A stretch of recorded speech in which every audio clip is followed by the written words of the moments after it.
Good afternoon, everyone. Welcome to SIGIE's event of CV preparation and interview skills. I would like to introduce the chair of SIGIE, Joy Chen, who is here with us, who has got over 20 years of experience in the engineering domain and currently the chair of SIGIE. I would request Joy to introduce today's speaker, Zaid Essa. Thank you. Over to you, Joy. Thank you, Vinay. First of all, and thanks to Holly and Engineering New Zealand ongoing support for our SIGIE group for presentation, workshop, and webinars. Today's presenter will be Zaid Essa. You look on the screen here. Zaid is SIGIE's lifetime member. Zaid has been in the support of the SIGIE in over 10 years. And as a long journey, and he's so passionate to help the people success on the job seeking and career development. Also, Zaid self as principal project manager and also team leader. So he engaged lots of recruiting process and read people's CVs and shortlists and interviews. All of those skills I hope can help you to understand and when you do job seek. So up to you now, and Zaid, thank you very much again for your present today. Hey, thanks, Joy and Vinay, for the invite and also for the opportunity, and also to Holly from Engineering New Zealand for this opportunity. And I would like to welcome you all into this session. I've been, as Joy said, part of SIGIE for some time now, since 2009.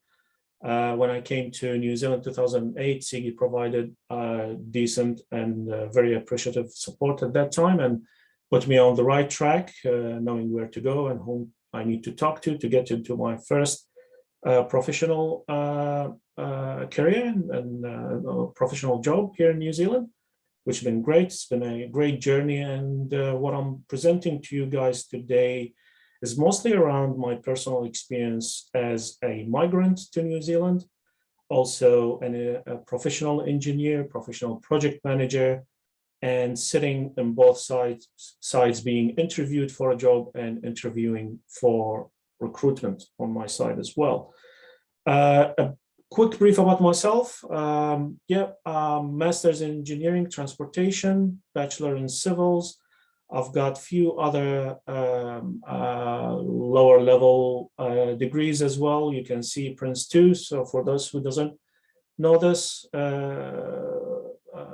degree here, it's equivalent or something similar to PMI, well recognized in New Zealand for project management as well. Very well appreciated in the client side. For those who might be experiencing or wanting to experience that might be a tip for you. At the same time, you can see from my past experience, and I intentionally put those logos there. Maybe you recognize some. There are some of them are local, some of them are international. Just give you a flavor of my past experience with some key employers. Again, what I was trying to emphasize here, currently I'm with WSP, Principal Project Manager and Team Leader at the same time for major projects under the transportation sector. The experience and the stuff that I'm going to talk about mostly around my personal exposure and also the things that I learned over my own journey. So feel free to pick and choose things that relates to you. Hopefully you'll learn and one or two things and maybe able to share it with others in the future. So few things I've got in mind, and on that basis, I put the main or structured this webinar around it, basically going around talking about the recruitment process, the job search, the preparation of your application, tailoring your cover letter and CV, and then we go through the remaining parts which involve the interview stuff. What I would like you guys, before you do anything, is just to get into the right mindset. And you being in the right mindset will put you on the right track.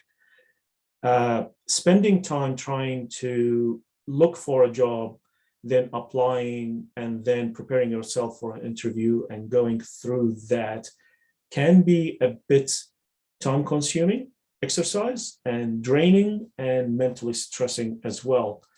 Maybe not at the beginning, but say after your first 20, 30 application that I was guilty of doing by just saying, I'll apply some mathematics approach into what I want to do and just do a blank CV or a blanket application for as many employers or roles as I can, and the chances of winning one can be high by increasing the number of applications. And guess what?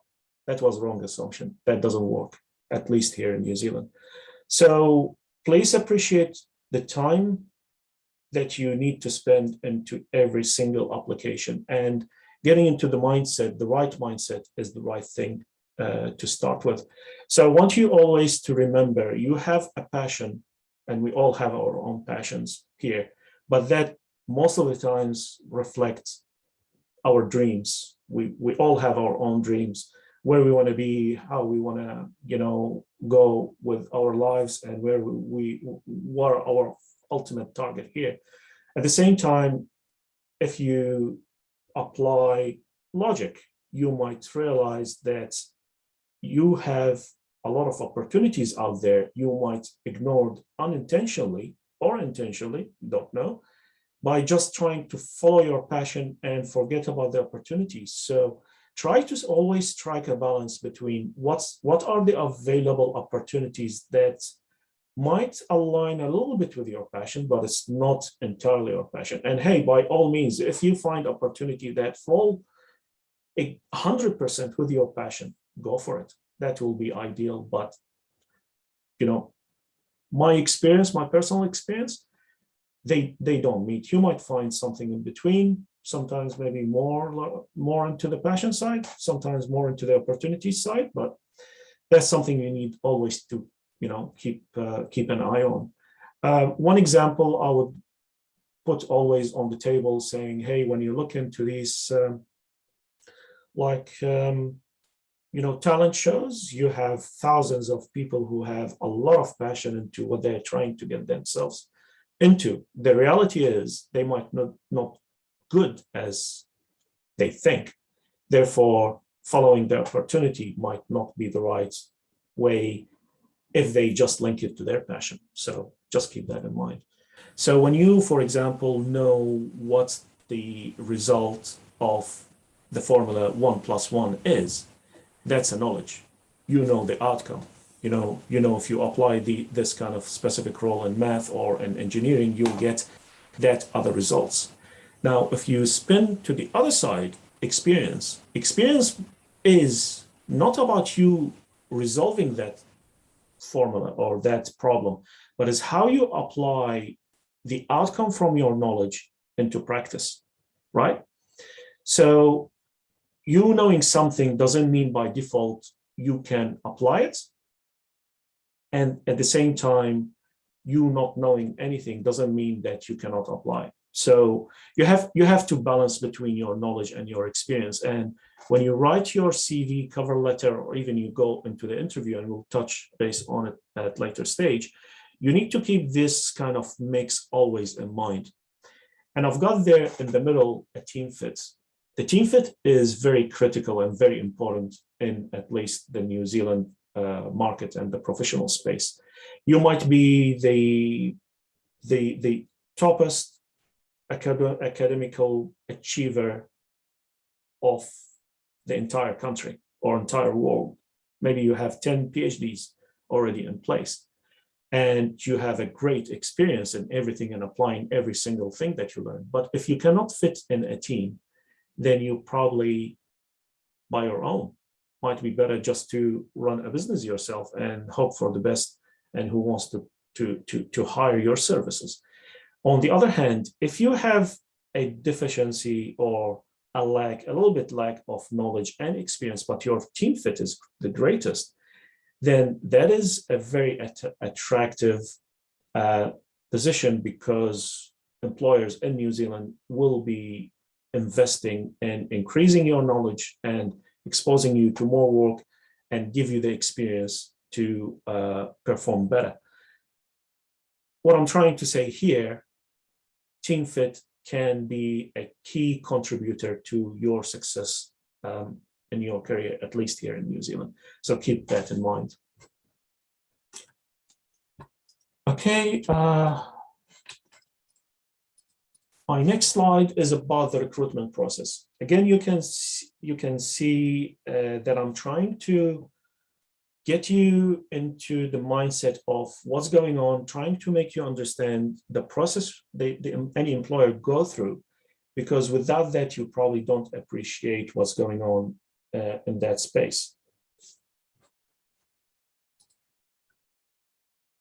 Okay, so any recruiter, when they want to go through that process or the recruitment process, start with the job role and approval. So that's when I need to go as a team leader and ask for approval from the right people within the organization to allow me to create a role. Then when I do that role, I need to size it and create a description for it. So that's where it sits within the overall corporate structure and business structure.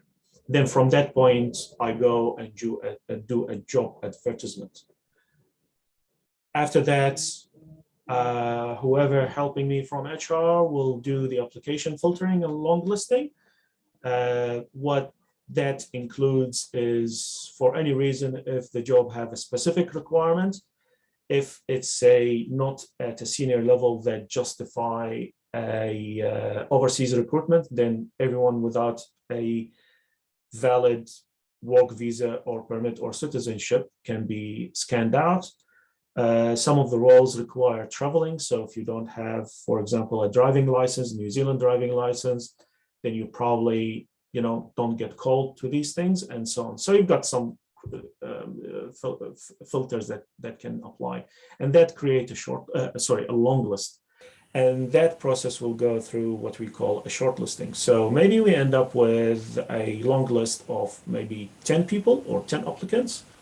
And then the shortlist is what we potentially like to call for interviews.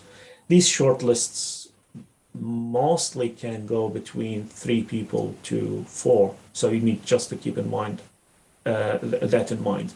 Now, before I jump to the following steps, just to share with you some of my personal experience and to get you to the mindset of knowing what's going on in the employer space to understand what you need to do to increase your chances here. I've got once advertised a entry-level engineering role or pre-graduate level to assist a Capital Works team with one of my employers. I received 93 applications. On another role, I advertised for an assistant project manager. I received 45 applications.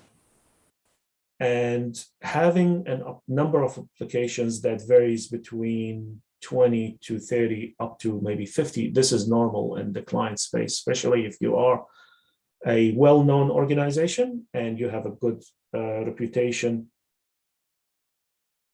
about it. So what we go through is shortlisting, creating that long list into the shortlist. The time we spent just to create that shortlist is enormous.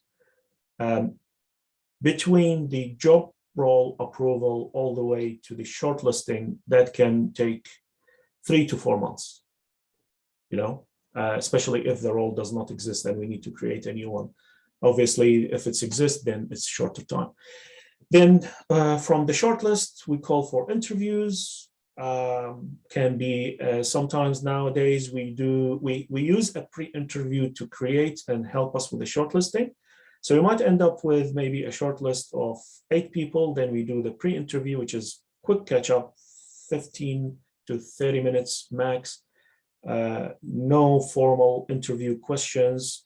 And we screen out maybe the best or the top 3 and call them for a proper interview. Then based on the outcome from the interview, we do the reference check, negotiation, then later the offer. So if you look at this process here, it takes a lot of amount of time from the employer side just to get to the point of putting an offer on the table. Again, in a recent situation, I started a process in May in 1 year, and that process didn't finish till March the year after. So nearly a year just to fill one position. So you can appreciate why the employers can be a bit, or can seem a bit picky with their people when they try to recruit. Sorry, maybe it's moving slow till we get to the point that you might be more interested in, but getting into that mindset and having that understanding is a bit key. Now, with the job search, you need to keep in mind, especially for those who's been new in the country, that we've got few markets where jobs are offered or put out and inviting people to apply for them. So we've got obviously the open market. That's what we all can see and what we all can find. Seek, Trade Me, newspaper, posters, whatever those are, those what we call them the open market. And something for you to know, that market, for that job market, represents only about 20% of the real market. Now we are down to the restricted market here. That restricted market can be limited to employees within the organization itself, so internal advertisements, for example, or internal appointments. Some organizations go to recruiters directly, and the recruiters have the sole right to search, nominate, and put forward potential candidates to the employer to go through the recruitment and interview and that process, hiring process. To the point there, so we're talking about the job description and job advertisement. I believe you heard the stuff that I talked about in that space. Employer profile is also very important, and to get you into the right mindset to understand what the employer as a business, what's their drivers, what they're trying to achieve, what are the things they are working on. The advertisement for that specific job might be for a specific job or specific role, but you might, by exploring the employer profile, you might know about other roles or other jobs they are doing or other projects they are working on. So, and you have like something to add into that. So it's good to have that at your back pocket when needed. When you're looking at your previous applications as well, and what I was saying earlier, if you have a folder that save all your previous applications, every time you apply for a job, is create a small folder, put the relevant information, put your customized CV and cover letter in. It will be a good source of, you know, like a database where you can go and extract some of the work that you've done. So that should shorten the time that you need to spend to put a new application together. Intel is very helpful, but for that you probably need a good network and good communication with the right people. So let's say, for example, if I'm applying for a job with the GHD, one of the people I know there is Joy, so I can reach out to her and say, hey Joy, let's have a chat.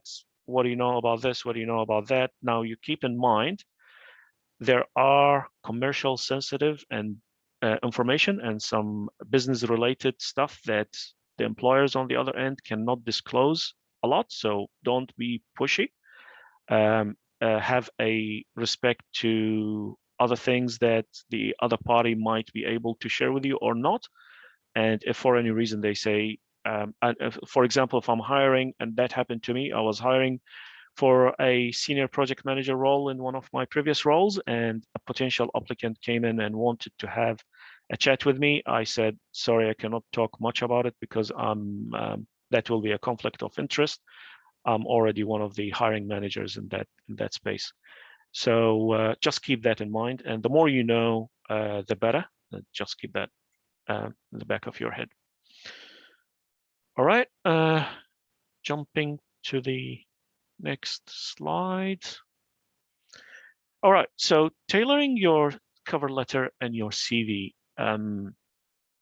Now I copied two of the items we will probably touch base on, just to put it there and to allow you to remember that they are key factor into putting a successful application together. Not the main factor, not the only factor, but it's one of the main, two of the main ones. At the same time, I added a text box there saying why I'm the best candidate and why I should be the preferred candidate, right? You always have to have that in your mind. And if you don't have an answer in your mind for it, then probably doesn't worth for you to put an application by any means. Unless you're putting a expression of interest, or even on that, you need that too. But if you're going and doing some door knocking and distributing your generic CV and looking for a chance for a one-on-one, that's fine. And by the way, I encourage you all to consider that if you already have a generic CV and have some spare time, look around you, look for potential employers. My recommendation, don't go with the big ones because they have systems in place. But if you find medium-sized, small-sized companies near you, don't shy from going there, knocking the door and saying, hey, I'm looking for a job. This is my CV. Is there anyone that I can talk to? Worst case scenario, they will tell you to leave a copy of your CV there and they will contact you later and nothing happened. Best case scenario, they say, actually, the managing director of this company is here. If you can spare 5 minutes or 10 minutes time, you end up having a chat with him or her. So yeah, nothing to lose, but always have that answer to that question in your mind, why you are the best candidate and why the employer should choose you over other ones. Now, when you start writing your cover letter and CV, these are the things you need to address on a general terms. I, over time, realized that sharing a specific template or specific order might create more problems than it should be. So if we, for example, in here, and you see in this webinar and the presentation, I didn't use any template because simply if I put it there, a lot of people will grab it and then use it. Then later, one employer will receive similar applications. They just look like maybe the name and a couple of other items are different. So please avoid that. Look at something that represents you, and you can put it in front of your face and say, this is me, this is how I want to look like, this is how I want the employer to see me. Okay, so what do you do in your cover letter? Obviously, you put a quick introduction, you list or talk about your core skills and the relevance of these skills and the experiences you've got for the job itself. And again, you have maybe directly or indirectly answer the why question, why you are the best candidate and why you should be the preferred person for that job. Now, cover letter in some occasions doesn't mean much. In a system, in a more systematic space, it means a lot. Meaning that this cover letter most likely will end up helping the employer to create their shortlist. So when you are moving from a long list to short list, the cover letter might be one of the documents that whoever doing that work will be looking at. Now, how much time you think people will spend on reading your cover letter or CV is something I'll talk about later, but let's cover the items under the CV as well to make sure that you have a full understanding of what we need to put there. So when you jump into your CV, obviously, if you think about the cover letter as being maybe a summary of your CV, doesn't need to be pages. Cover letter, ideally, 3/4 of a page, half a page. But again, I'll touch base on how much you need to allow for that space. All right. With the CV, you need to put a summary, obviously. Again, all that in mind, how do you balance between your knowledge, experience, why you are the best candidate and why you should be the preferred one. and have that reality and balance between opportunities and passion. So that's your summary. Qualification and publishers and technical publishers, yeah, you still need that. You need to be clear about it. For those who come from places that their universities, the name of their universities or the degrees for them are not that clear or not comparable clearly with the New Zealand, maybe it's worth for you if you've done any NZQA or assessment for your degree, or something from New Zealand, Engineering New Zealand, about your knowledge assessment. If you have something that compared to the New Zealand market, then please use it there as well, refer to it. I was in the same situation. My both degrees come from non-Washington Accord universities, and in my CV till now, when I use it, I put my bachelor degree equivalent to level 7 in New Zealand, and my master's equivalent to level 9 from memory. I think, yeah, it's 9. Okay. A list of your professional registrations as well. If you're engineer of, if you're a member of Engineering New Zealand, any project management firm or entity overseas as well, especially if it's recognized. Say if you're coming from Australia, UK, States, or other places, even from your home country. No harm in adding that. But again, I'll tell you later at the end, after I talk about the CV, what are the things you need to consider to be a bit strategic about how you structure your CV. All right, skills and experiences. That should be a summary as well, trying again to address the experience and the knowledge between. Try to demonstrate the mix between your experience, team fit, and knowledge in that area that is relevant to the job itself. A good place to list your achievements, most likely if they are, most definitely if they are the relevant recent ones to the job. But yeah, that's where you can rise and shine and show how unique you are. Employment history. That's again, you start from your latest one and list your previous ones. Most of the times, the employer will be focusing on your last 10 years, more or less, or they might be looking at the last 3 employers, just at least at the beginning. But then, if you get called for an interview, they might dive deep into what you've done previously. And by the way, this way of structuring, this way of writing a CV is one type of structures. There is another one that is skill-based, which most likely, if you are working in a client, in a consultancy or contractor space, they use that because when they promoting the team, they are, the service provider putting forward to the client, they try to emphasize and highlight on the skills and the experience of people more than he or she worked in this company, then moved to the other company, and so. Okay, so under your employment history, clearly state the name of the company, the location. Doesn't need to be, this is the physical address, maybe the city and the country, the period that you worked with them for. It doesn't need to be, again, specific dates. But if it's over years, then over years. But if you want to specify the month, say from March 2015 till May 2016, let's give an idea about that stuff. Have a summary of the work that you've done there, your responsibilities, your roles. If you've gone through, say, progression with your career within the same employer, or some promotions, please list them. Don't miss the opportunity. And it's always good to talk about your roles in some of their key projects in that space as well, or the key stuff that you worked on them. Okay. Now, later on, we don't want to miss any additional trainings that you might want to list over there.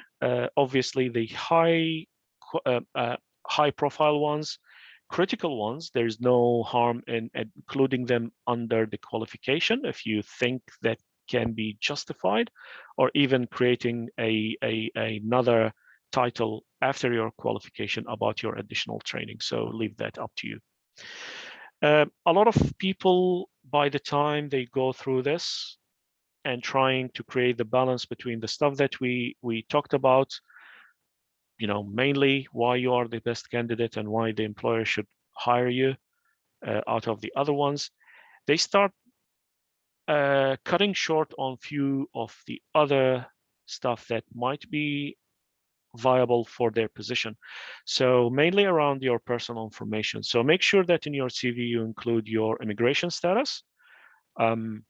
If you have a work visa, what are the things that you are limited by? Expiry date is key, and what are the things that just be clear about that. Your eligibility to work, your availability is also important.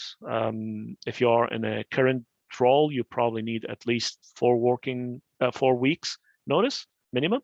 And maybe if you are working on a high profile project, maybe your employer cannot afford the 4 weeks, you might need to ask for more. So that's something there. For the new people that came to New Zealand and doesn't have a New Zealand driving license, please go and do a New Zealand full driving license, or at least start with a restricted one. It is critical, it is key. It's not written in a lot of places, but it is something that might stop you from getting a job. And over the past few years, I declined hiring 3 people. They were perfect for the role. The only reason why I couldn't take them because they didn't have a proper driving license, and I cannot afford getting someone else to chauffeur them around and taking them from one job to another. International driving license, I know it's good for 1 year, but it's not good in the work environment because the insurance of the employers doesn't cover international driving license for these businesses. Most of the businesses covered for full driving license. Some of them are covered for restricted. So having the full driving license in New Zealand is key. Just go for it. Okay, have always an email address and a mobile number as well. Only one, please, not more, just one. References, you don't need to list them, and I personally would advise against listing them. Just put a note there, they are available upon request. They won't, the employer will not contact them unless,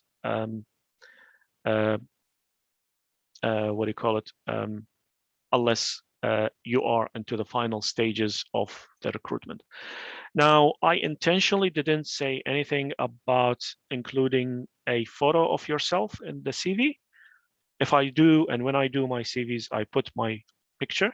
I have no problem with that, or a photo, whatever you want to call it. A smart one will do.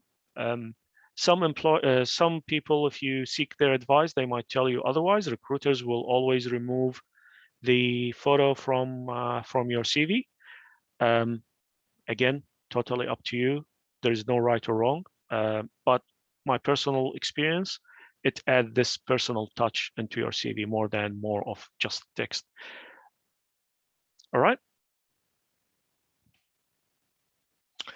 Moving to the next slide. Oh, sorry. There was something I promised to talk about briefly. So going through this, you need to keep in mind when you go through the shortlisting, the long listing, then shortlisting process, and knowing the amount of applications that the employer need to go through just to get into the shortlist before they invite potential candidates, it's time consuming. It is very labor intense. So the amount of time myself and others who allocate to the short list, to the long list and to the short list will be very little. And I most likely, and others most likely, will not have the time to read the entire cover letter and the entire CV. My advice, to assume that you're probably gonna get only about 30 seconds to 1 minute max from the employer to read both cover letter and CV before they decide if you worth putting, or your application worth putting into the long list, or it doesn't even worth to continue with it. How you structure it is very key. And I might be, when I'm grabbing your application or maybe other application, and I'm saying this transparently here and want to be honest with all of you, you need to keep that in mind. And if you're lucky enough and whoever pick up your application, read it all, that's a bonus. But for you to increase your chances, just make sure your first 2 paragraphs of your cover letter have addressed what the employer is after by basically answering that why I'm the best candidate and why I should be the preferred one. Also, when you jump to your CV, you need to make sure that in your first half, the first half of the first page of your CV, you've got enough information that help whoever picks up your application to shift you from the main list into the short list, or sorry, into the long list. When you get into the long list, there will be another round of review because it's much less. I don't need to go through 90 applications again, reading their CVs and understand which one is better. By the way, I need to compare which one is the best, relatively speaking, and to get into the long list. So having that information in the front doesn't mean for me that I need to ignore it. Doesn't mean that by default you cannot do the job or you are not the best candidate, but you are not presenting. That's what it means. You're not presenting yourself well to get into the long list, then to the short list. Please, the way that you structure your CV and cover letter will change based on the job, the employer, and also when you read the job description and the job advertisement, you can tell from the keywords they put in there what they're after. So make sure that you always answer these questions or address them in the earliest part of your cover letter and CV. Sorry, that might be some shocking information to some of you, but it is reality. And this is what I was trying to say earlier. Reality versus dreams or expectations can be 2 different things. And for you to win a job, you need to be more realistic, at least at the early stages of this process. Now, let's assume that you put an application together and everything went well, and maybe you received an invitation for an interview at this stage. An invitation for the interview means that your application indicates that the employer recognizes your skills, experience, and team fit to be suitable for the role, and there is a real potential for you to be a candidate. So no one will waste their time inviting you for an interview if they have a perception from your application that you are not a fit for that role.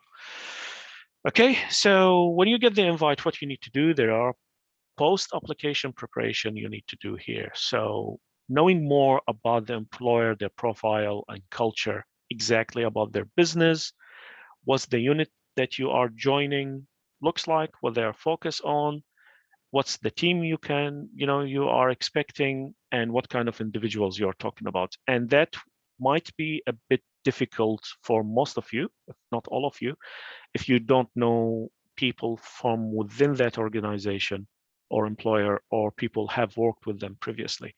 You might be able to extract some information about the business. That's relatively easy about the units.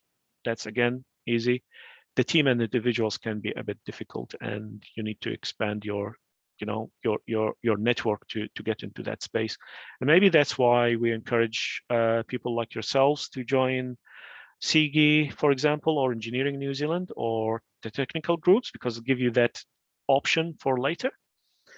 Now, seeking for further intel, assume that you might find someone that know that role or know that company and the team that you're potentially trying to join. So knowing more about it would be also a good source of information to get you into the right mindset when you attend the interview itself. Practicing your cover letter and CV is very important, especially if you're into this space where applying for many jobs, many roles. You might get mixed up between one application and another. I'm not saying you're misrepresenting yourself, but if, say, you are applying for a design engineer I'm sure your skills, experience, and the way that you structure your application is different from another application if you are applying for a project manager role. So these can be a bit tricky from your side, because it's how you present yourself and there is no right or wrong for it. And by the way, if you find one employer have multiple roles that you are interested in more than one, then there's nothing stopping you from do multiple applications. But for each, make sure that it's tailored properly and you address the question why and why, right? And why you are also interested in this role and why you are also interested in this role. There's no harm in doing that. Okay, again, I put it there. The why question is the toughest one. If you cannot answer it in your head, then don't expect the employer to answer it on your behalf during the review or even later during the interview. And your chances might be very little if you cannot answer that directly or indirectly. All right. Think there's a quick question here about how many pages I suggest for a CV. There's no limit as long as you make your first page and especially the first half page accurate and to the point. I submitted CVs that has 6 pages, 8 pages.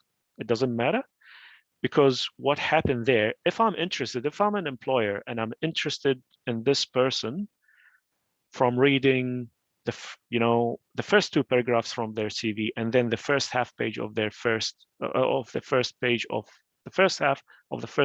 of their CV, then I will dedicate enough time to read whatever information you're providing later. If it's 10 pages, I will read them if you are a potential candidate for the role. Okay. Unless, by the way, if the job description or the advertisement specify how many pages. So just keep an eye on that too, because they might have some restriction in their filing system or file management system. Okay. Interview and follow-ups. All right. So it's the day for you. You go there. What are you for the interview? What do you do? If you are not relaxed, maybe it's better to reschedule. Honestly speaking, you need to be relaxed. Otherwise, you might lose the chance of getting into the right place.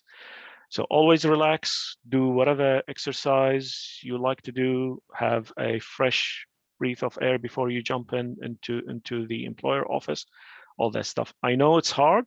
I still have my heart racing every time I go to interview, even when I'm interviewing people, because I know the good ones will be interviewing me during my interview with them.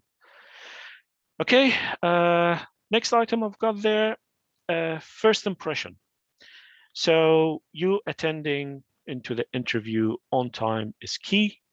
Your presentation also, or the way that you look, is also key. You don't want to attend a interview, even if it's virtual, by the way. So see a note, and this is how I've been doing it for a very long time now. Over the past 2 years, I haven't had except one in-person interview. Everything else was virtual. So yeah, dress smartly. Don't overdress, don't underdress. If you're meeting a contractor, maybe for a site work and all that stuff, if you wear a suit and you go there, you're probably making the wrong impression. Also, if you go too casual to a client, an interview with a client who is your potential employer, also that might be a bit underdressing. So casual smart, or smart, can be a good balance between everything. Now, I do this and I learned it the hard time. Remove any subject that has a potential distraction to you. And I'm talking about your phone, and I'm talking about maybe a ring in your head and in your hand, and also your watch. So take them off, go to the interview without them. I know sometimes you need your phone just to get into maybe the company or do something there, but as soon as you sit in the reception waiting for someone to call you in, switch it off. I declined 2 good what seems to be good applicants after the interview, because at the end or near the end of the interview, they were looking at their watches and they were checking their phones. I found it very insulting, and it was very disrespectful, regardless how they are and how good they are. And my companion who was with me during the interview picked up that. And for that reason, one of the key reasons that we declined that applicant was because of their attitude and the way that they presented themselves. And it's a sign of stress. If you're touching your face, if you're touching something or doing odd things here and there, that's a sign of being stressed or being disrespectful. So please, to avoid this, remove these objects from yourself.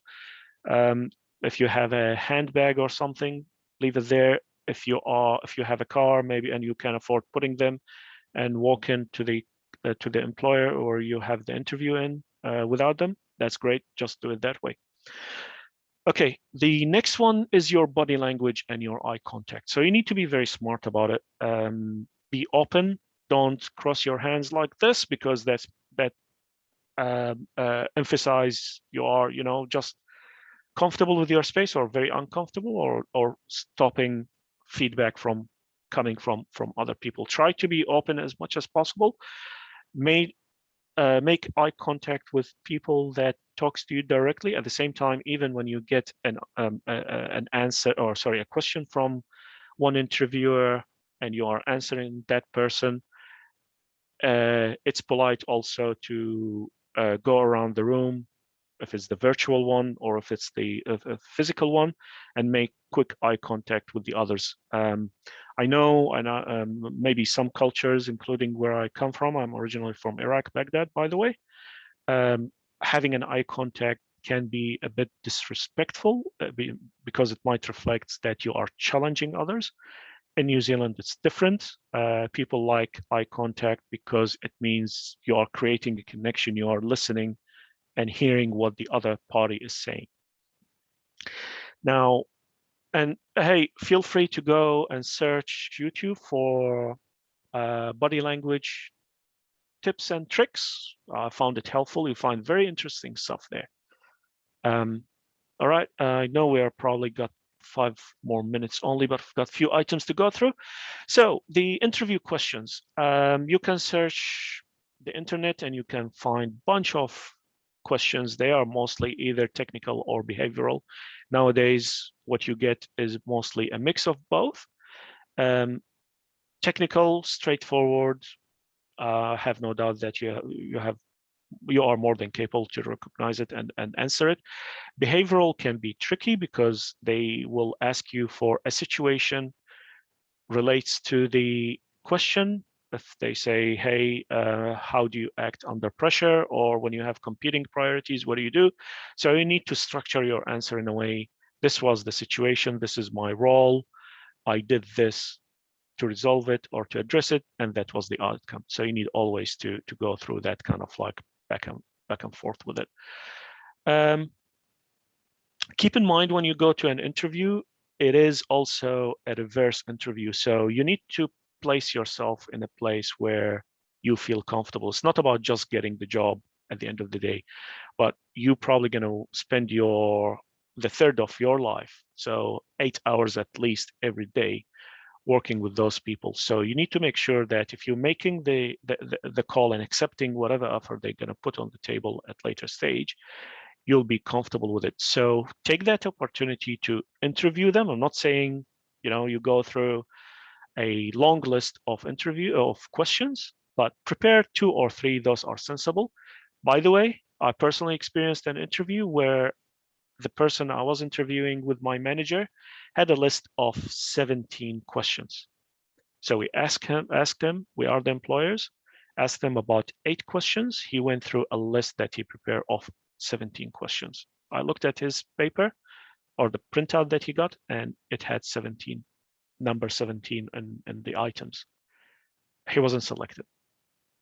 Not because of this, but that was one of the contributing factors as well, because it shows more of systematic pre-preparation, over-preparation. So that person didn't reflect what his true insides are, and we couldn't figure it out because very textbook, following the points here and there. So are we hiring a machine or hiring a person? So we had doubts about the team fit in that space.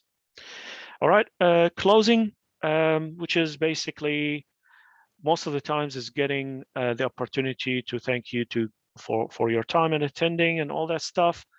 Highlighting the following steps, what's going to happen if they have other interviews, obviously, which is most of the times that's what's happened. You have at least 2 other people that you are competing against.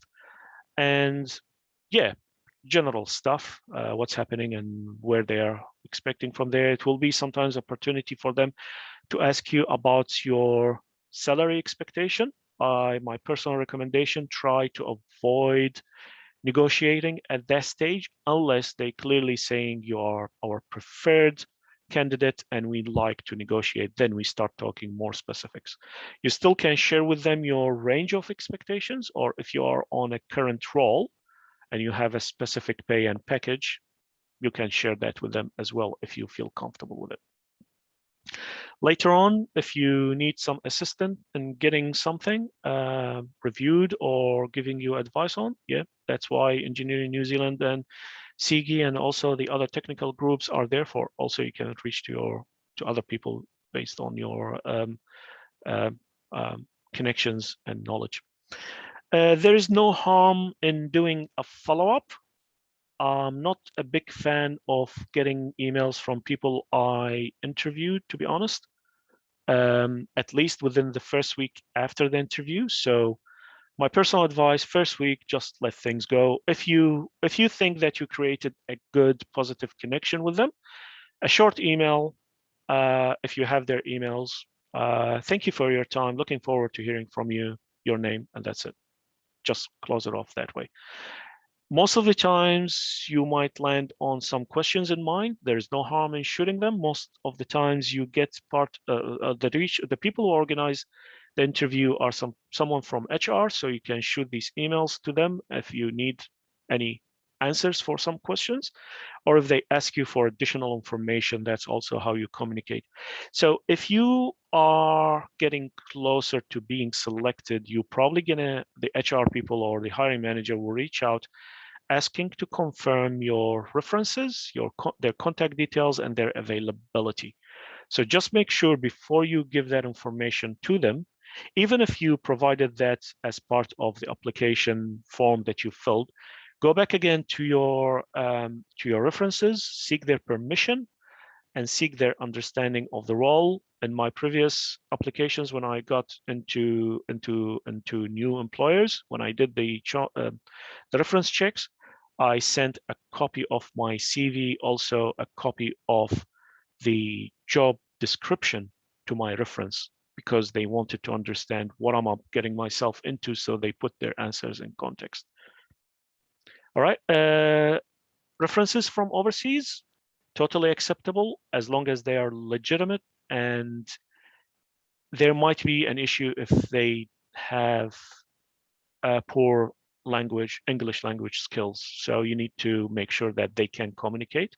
Nowadays, most of the reference checks go through a written structure. Okay, I'll try to be as quick as possible. All right. Winner mentality. For those who are Star Wars fans like myself, they will recognize this quote. It's basically do or do not, there's no try. So for you to win, if you are allowing yourself to lose, that will be setting yourself to lose before you even trying. Be in a mindset where if I'm going to do it, I'm going to do it right. Otherwise, you'll be wasting your time and you'll be wasting your money and energy as well. So just have what I'm trying to say here. Respect your own time, respect your own efforts by giving it all what you got when you put these applications together. All right. What is our definition of a winner? Sorry, I need to change the slide. Okay. this is our definition of a winner. A winner is just a loser who stood up and fought one more time.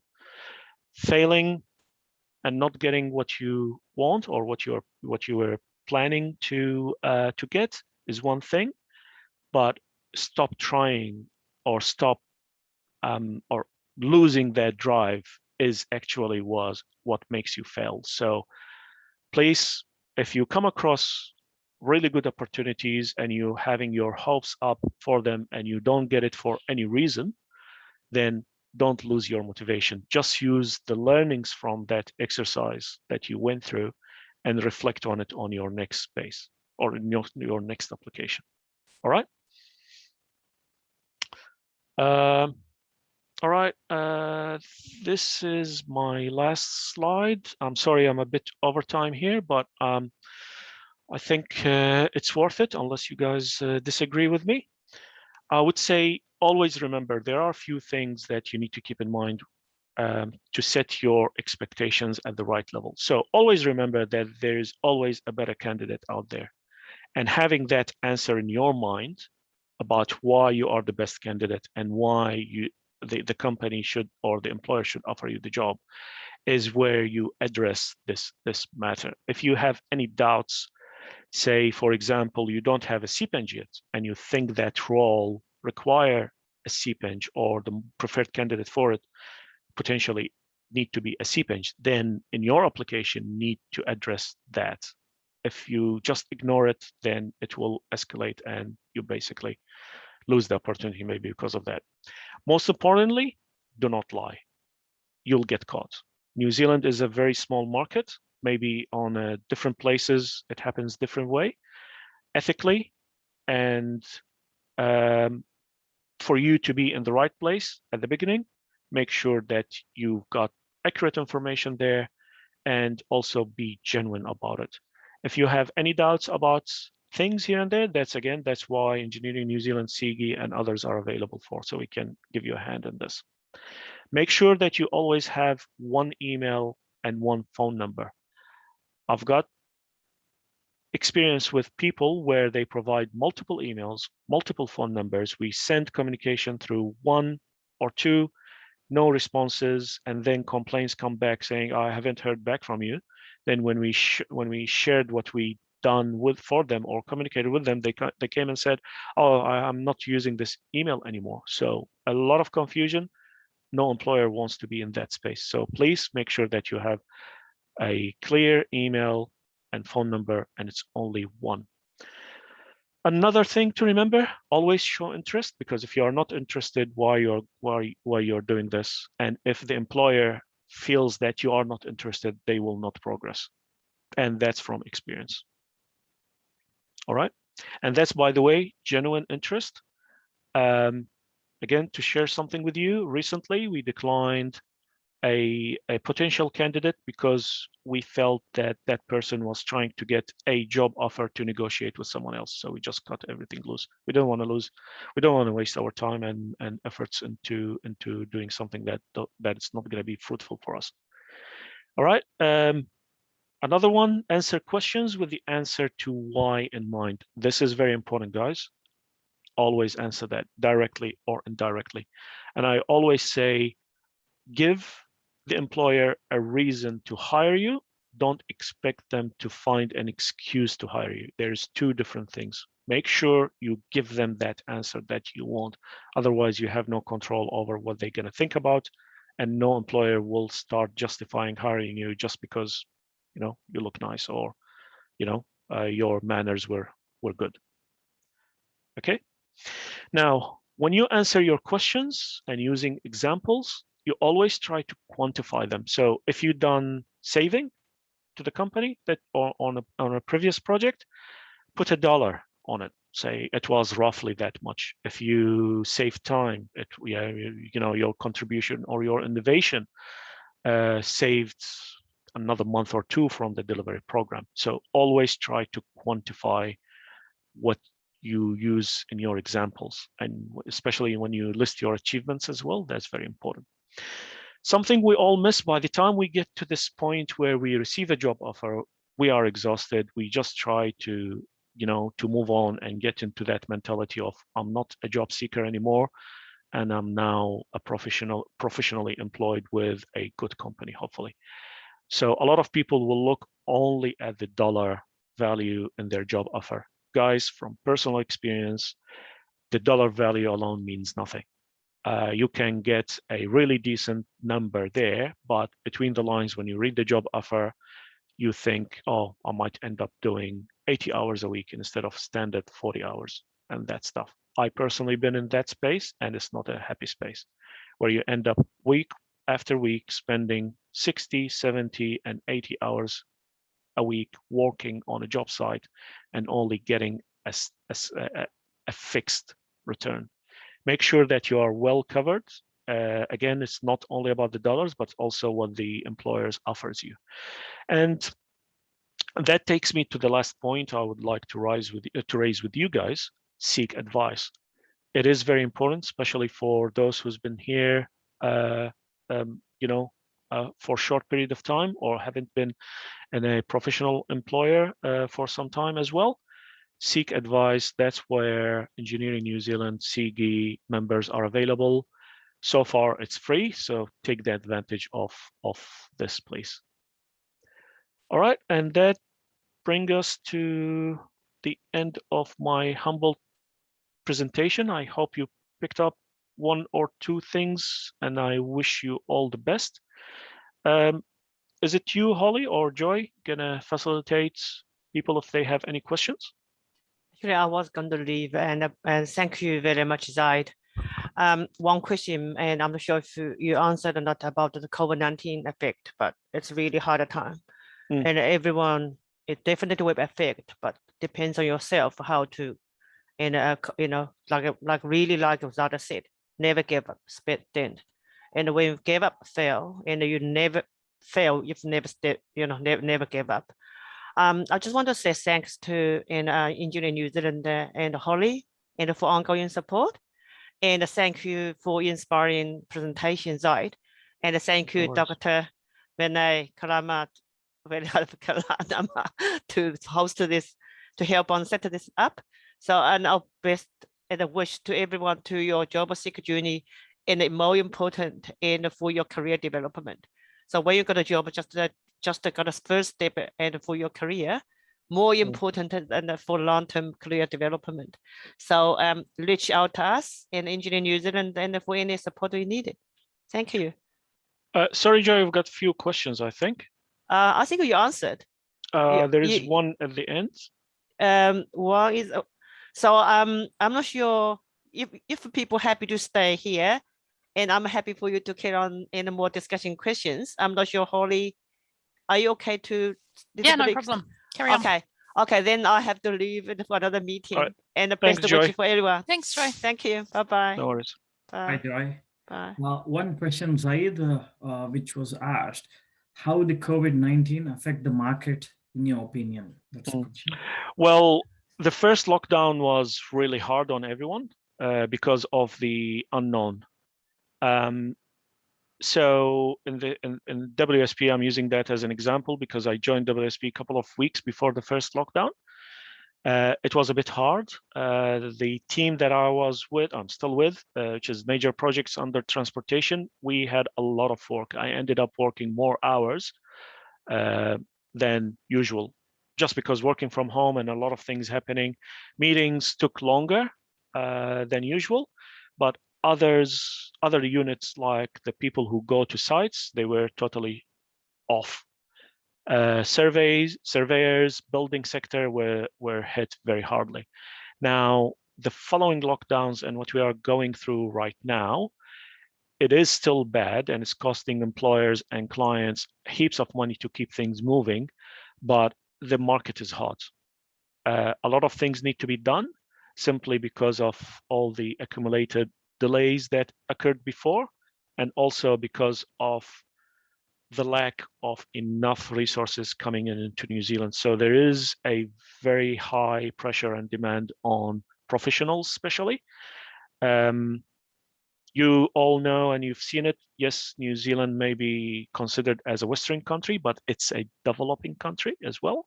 It's growing rapidly. for those who's been here for a couple of years can understand this. Projects keep coming, trying to keep up with demand. The supplies of professionals is very short. New Zealand was relying on a lot of things from overseas to come through, and this has been closed for some time. There is a potential for it to open maybe mid-year. So if you are a job seeker now, my recommendation, this is your golden opportunity to go out there and get something decent. Right? Does that answer the question?